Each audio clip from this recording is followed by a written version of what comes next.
Every percent can be written in a fraction form without the percent sign. Let's look at a few problems where we convert percents into fraction form. The first one we're going to look at here is A, 60%. We'll convert 60% to fraction form. The percent sign can always be replaced with divide by 100. So 60% is equal to 60 divided by 100.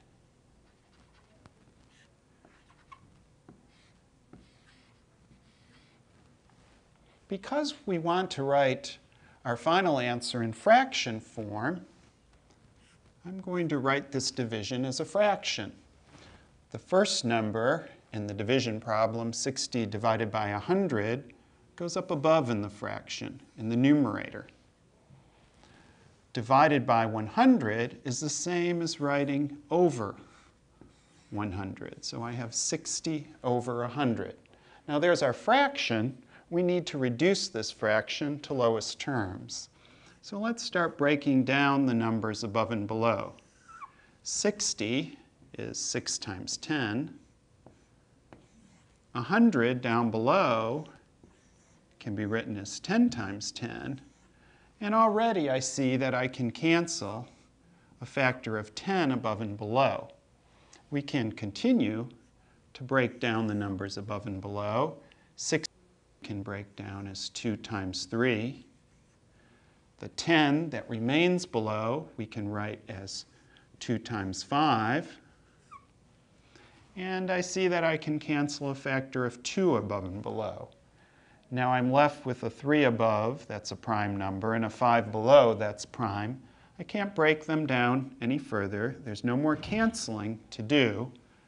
So I have 3 over 5, or 3/5. That's the fraction form for 60%. Now let's look at another one.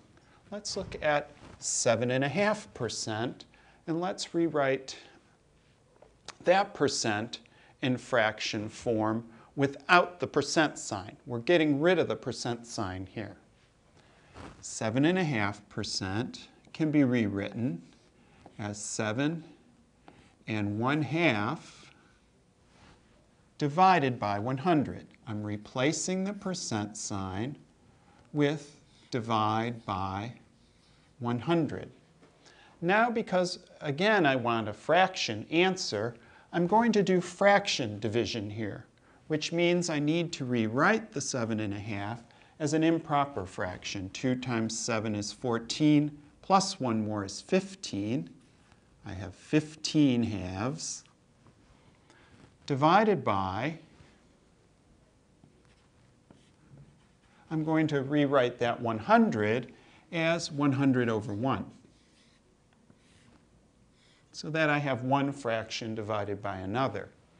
Now let's apply the rule for fraction division. We recopy the first fraction, 15 over 2, and we multiply by the reciprocal of the second. We flip the second fraction.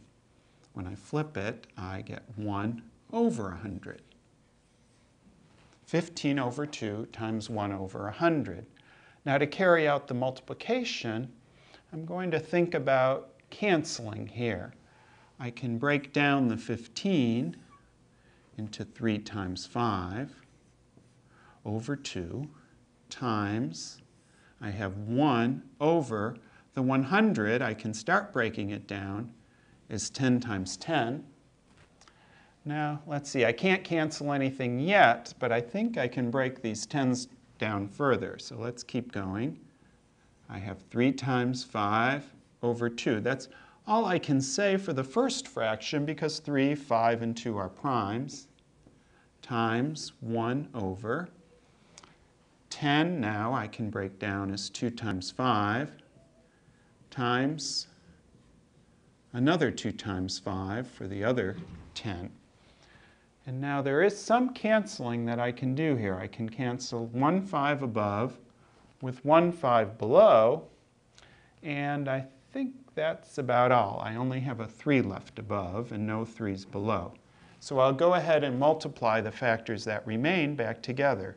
3 times 1 up above is 3 over 2 times 2 is 4 times another 2 is 8 times 5 is 40.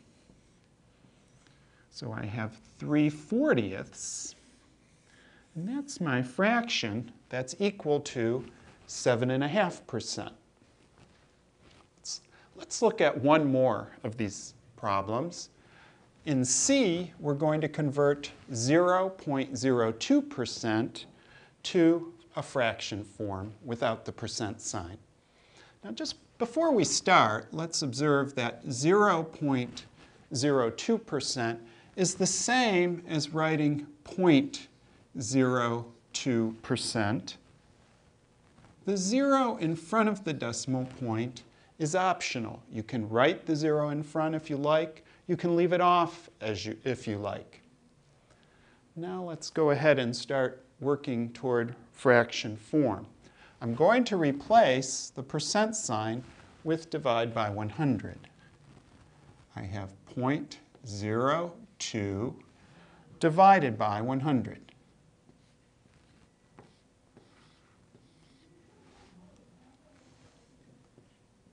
0.02 divided by 100. Now, I'd like to calculate that using fractions because I want a fraction answer. 0.02, that decimal, I can rewrite as a fraction. That's 2/100ths divided by